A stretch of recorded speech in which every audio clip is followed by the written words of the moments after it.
Hey guys, it's Scott with Scottie B Cards, and in this video, I want to look at the likability and collectability of 20 different Major League Baseball players. So I have an Instagram page where I will post questions and polls and try to get like the gauge of the hobby on what's going on and what their thoughts are of certain players. So what I did is I had 20 players we're going to look at in this video that I picked. They're usually Hall of Famers or on the path of Hall of Famers or maybe borderline Hall of Famers. And what I asked is, do you like this player? That was the first poll I ran. So we saw if people liked or disliked that player. The next thing I asked is, do you think this player is a good sports card investment? Like, do you think in the long run, this player will have long-term value? Those are the two questions I asked. And so what I'm going to do in this video is I'm going to go from number 20 to number 1, and we're going to look at what people thought. I weighted them evenly, so I added them together and divided by 2, and that's how I got the order on this video. The one thing I'll note is you might be saying, well, why is this related to sports cards? Because I want to tell you who collectors view as the best investment currently in Major League Baseball. And that does not just include like investability, we say that, but likability is a really big factor over the course of the long run, as well as who people view as a good investment. So let's just jump right into it. And at number 20, not surprising, we have Carlos Correa. Only 21% of people said they liked Carlos Correa, and only 3% of people said they believed he was a good investment. So what this tells you is Carlos Correa was a top prospect. He was really sought after for quite a few years, at least from 2015 to 2018 or 19, before the whole news came out that dropped a lot of his popularity, and people viewed him as like the next top guy. And realistically, he's like at his age 29 season with 40 WAR. There's a chance like he can continue on a Hall of Fame path potentially. But overall, that is not what the hobby views, and that could be a good buying opportunity if you are part of the 3%, because that means his values are probably pretty low, probably lowest they've ever been, because this last season he was horrible. Had a 1.1 WAR, and the Twins season turned out not as good as they hoped. They made the postseason, which is fantastic, but they weren't like the most dominant team in the world, and did not go past, I believe, the first round in the DS series.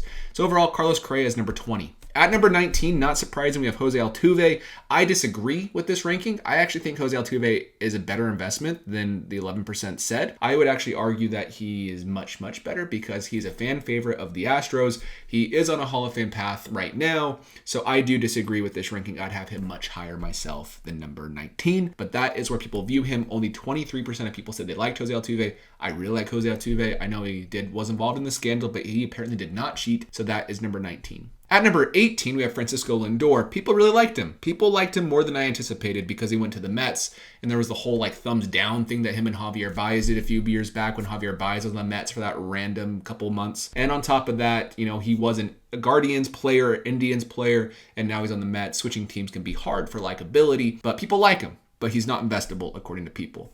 And that's up to your own interpretation if you agree or disagree. Then we have Tatis Jr. I was surprised he did better than everybody else so far because only 32% said he was a good investment, while 43% said they liked him. That's good for his overall numbers. That 43% said they liked him even just 2 years removed from the PED suspension. Manny Machado, you can see that 32% said he was a good investment, while 49% said that he is a likable player. But he was at number 16. I have no thoughts on Manny Machado. We know him. He's a great player. Will probably make the Hall of Fame, but that does not always mean he'll have value because he's on the Padres. People don't like him outside of the Padres fans, and he's kind of been a player that people have had issues with for a long time. At number 15, we have Rafael Devers. I do not believe he should be above Machado or Lindor or Altuve currently. That's just my personal opinion. I don't think he's proved quite enough, but overall he's very likable, which is why he's here. Investability, people do agree he's not the best investment right now, but he's very likable, and that's good for values. Even if you don't have a Hall of Fame resume, you still could have staying power in the hobby, which can be a good thing.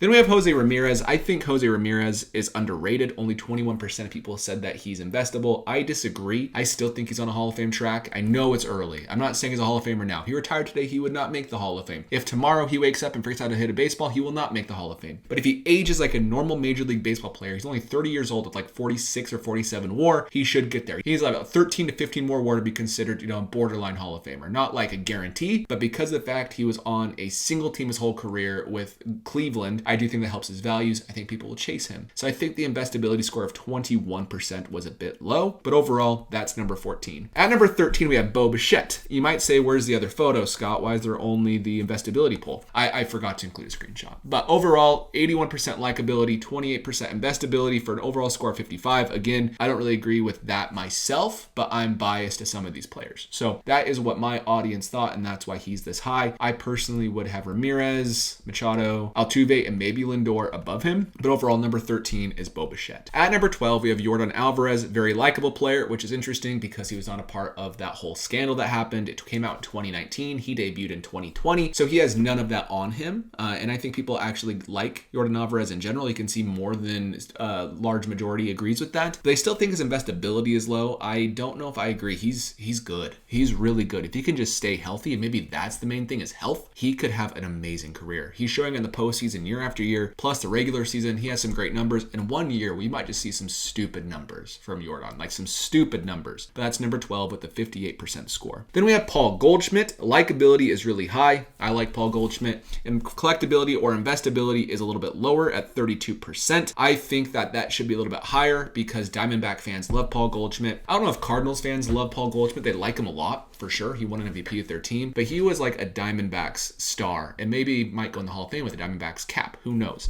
And so for that reason, at number 11, makes sense with a 60% score. Then we have Vladimir Guerrero Jr. This one surprised me a little bit because of the season he had. He only had one F4 this year with an investability score of 49% and likability of 87%. I agree with the likability score. I like Vlad as a person. He actually seems like a good dude, but I'm concerned about his performance the last year or two. And so I don't know if he should be above some of the other players on this list, but that is how my audience voted. And then number 9, we have Nolan Arenado with a likability score of 86%, investability score of 51% for an overall score of 69%. So overall, I believe this is the first player we've seen with a score above 50% for both of these. That's great for Nolan. I do think Rockies fans will always collect him and Cardinals fans should as well. I know Cardinals fans usually prefer him over Goldschmidt on Twitter from what I see. And he had a really bad year as well, even worse than what Goldschmidt had. And that's concerning because his offense and defense was down from where he historically has been, especially from last year. So we'll see what happens to him, but he may have a bad aging curve. And if that happens, we'll see if this holds up at number 9. At number 8, we have Juan Soto. This is the first player with 75% on both. I'm surprised his likability isn't higher. Maybe his Soto shuffle and annex got to people, but he's number 8 with 76%. I think he is in a good spot. Top 10 above Arenado, Goldschmidt, other Hall of Famers. So it makes sense he's there.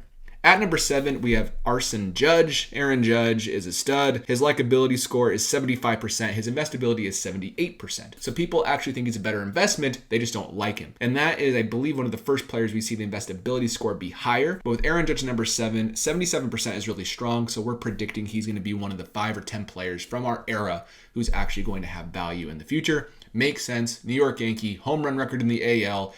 One of the best players in Major League Baseball when he's healthy. Even when he's not healthy this year, he put up 5.5 WAR. So he's a great ball player and he just needs to stay healthy. Same with another player we're going to see in a few slides. Then we have Freddy Freeman at number 6. Likability is at 91%. Braves fans like him. Dodgers fans like him. A lot of fans like him because he's a good guy. But his investability score at 65% is a little bit lower than you might anticipate. And he's this high just because of that likability score. But he's at number 6 and that's good for his values. Braves fans will always collect him. They did not win the postseason this year. The Dodgers, they got swept. Freeman and Betts both did not play well at all. But overall, Freeman, if he can have a big run with the Dodgers in a year or two as well, Dodgers fans will learn to love Freeman, and that will only help his investability score in my eyes. At number 5, we have Bryce Harper, the only player whose likability and investability score was exactly the same. And his overall score is exactly the same, 78%. So this might have gone up. I ran all of these polls at the beginning of August. So now Bryce Harper so far has had a good postseason run. This might come out a week or two later. But overall, his stuff might be a little bit higher in people's eyes. But 78%, we have number 5, Bryce Harper. At number 3, you have Ronald Acuna. You might say, why do you have no number 4? That's because number 4 and 3 were tied. So I have 2 players in number 3. Ronald Acuna, likability was 93%, investability was 90% for an overall score of 92%, which is a really solid score.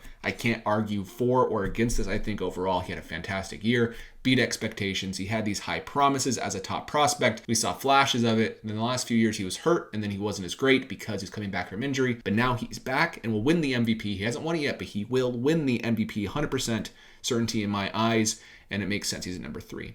Also at number 3, we have Mookie Betts. His likability score was a lot higher than Acuna's, 3% higher, but his investability score is 3% lower for an overall average score of 92% as well. And Mookie Betts, I'm not going to say too much about him. You know my thoughts on Mookie Betts. I like him a lot. Investability, he needs to do a little bit more, just throughout his 30s, especially if he can do better in the postseason, and that will help his investability in Dodgers fans' eyes. Overall, good dude. People like him, and that's why his values are where they are. At number 2, we have Michael Nelson Trout, from Millville, New Jersey. And Mike Trout has a likability score of 96% and an investability score of 97%. This was before we found out it was season-ending injury and right before we saw the huge implosion of the Angels. So his numbers might be slightly lower now, but I think it's pretty easy and safe to say he's number 2 in the hobby right now for their cards in the long run, only behind Mr. Shohei Ohtani with 97% likability and 98% investability. There's not many things that we agree on the hobby. We usually disagree on everything. And the fact that 97% like him is insane. And the fact that 98% view him as investable is